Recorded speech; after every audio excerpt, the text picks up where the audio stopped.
Ejercicio número 13. En la autopista, un automóvil de 1125 kilogramos se acerca a una curva peraltada que tiene un radio de 225 metros. Si el ángulo de peralte es 21 grados y el coeficiente de rozamiento estático entre los neumáticos y la autopista es de 0.1, para la situación planteada, obtenga la fuerza normal sobre el automóvil debido a la superficie de la autopista y hallar el valor de la velocidad que puede tener el automóvil sin que resbale hacia abajo. Como el problema nos da en el radio de curvatura de la curva peraltada, el sistema de coordenadas que tenemos que elegir es esta forma, sabiendo que la aceleración centrípeta está dirigida hacia el centro. ¿Qué fuerzas están actuando sobre el carro? La primera es el peso, dirigido sobre el eje de las Y. La otra, la fuerza de rozamiento, que es paralela al plano inclinado y que forma un ángulo θ con la horizontal.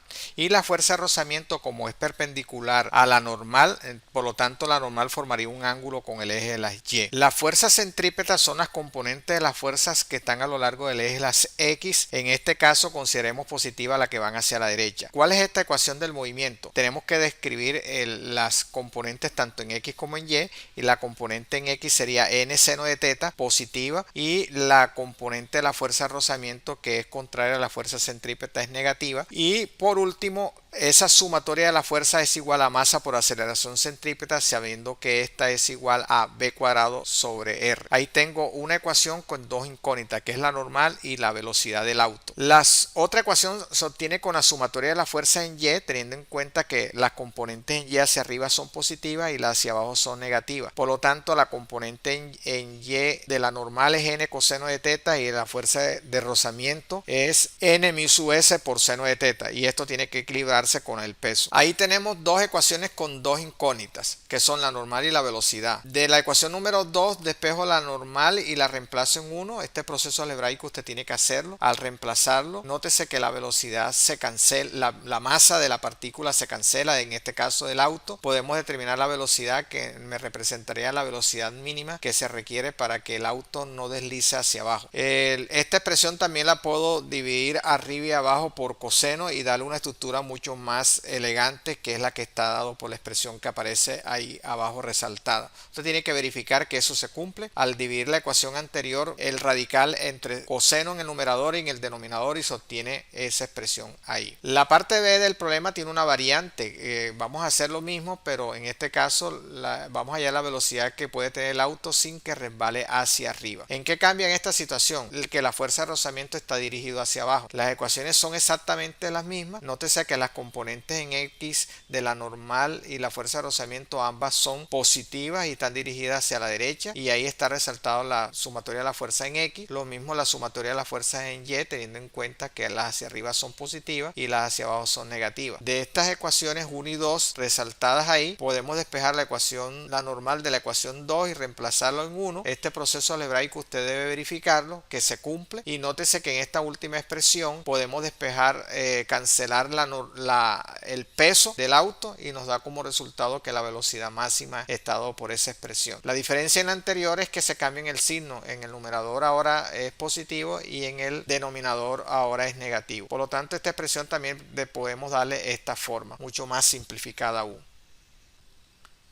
Ejercicio número 14. Un carrito de control remoto con masa de 1.6 kilogramos se mueve a una rapidez constante de 12 metros por segundo en un círculo vertical dentro de un cilindro hueco metálico de 5 metros de radio, como se muestra en la pantalla. ¿Qué magnitud tiene la fuerza normal sobre el carrito por las paredes del cilindro cuando está en el punto A, o sea, en la parte inferior del círculo vertical, y en el punto B, o sea, en la parte superior del círculo vertical? Para resolver esto, nótese que estos son los datos del problema y nos piden la normal cuando está en el punto A y en el punto B del carrito. ¿Cómo resolvemos esto? Nótese que el carrito comienza a girar describiendo una trayectoria que es circular. Así que el radio de giro es de 5 metros, y en el punto más bajo, en el punto A, el sistema de coordenadas debemos elegirlo de esta forma. ¿Qué fuerzas están actuando en el punto A? Una es la normal, la fuerza que ejerce el riel o el círculo vertical al carrito. Otra es el peso. Esas son las únicas única fuerza y nótese natural que el sistema se acelera hacia el centro. La sumatoria de las fuerzas en Y positivas hacia arriba, que en este caso la normal menos el peso es igual a la fuerza centrípeta. Ahí tengo una ecuación que es fácil despejar la normal en esta ecuación y nos daría el valor resaltado. El otro paso es reemplazar los datos del problema y nos daría que la fuerza que ejerce el riel sobre el carrito en la parte inferior está dado por la expresión que aparece en pantalla, que es de 61.76 newton. Ahora,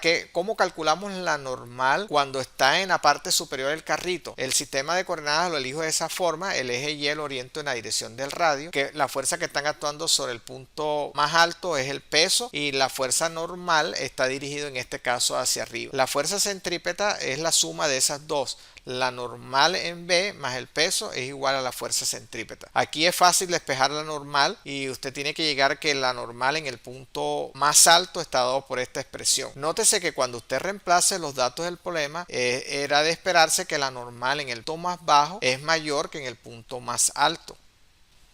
Ejercicio número 15. Determine la rapidez máxima de la curva de una autopista de radio R de 400 pies que tiene un ángulo de peralte de 18 grados. La rapidez máxima de la curva peraltada de una autopista es aquella a la cual un automóvil debe viajar para que no exista fuerza de rozamiento lateral en sus neumáticos. Tome el valor de la gravedad como 32 pies por segundo cuadrado. Esta situación es muy parecida al ejercicio número 13, es más fácil aún porque en este caso no hay rozamiento. El sistema de coordenadas lo elegimos de esta forma porque el radio de giro está en esta línea. ¿Qué fuerzas están actuando sobre el carro? En este caso el peso y la normal, que es perpendicular a la superficie de contacto, por lo tanto forma un ángulo θ con el eje de las Y. La fuerza centrípeta serían las componentes de las fuerzas en X, teniendo en cuenta que a las derechas serían positivos porque va en la dirección del radio de giro. En este caso sería n seno de θ igual a mb cuadrado por r. Bien, la sumatoria de fuerzas en Y es 0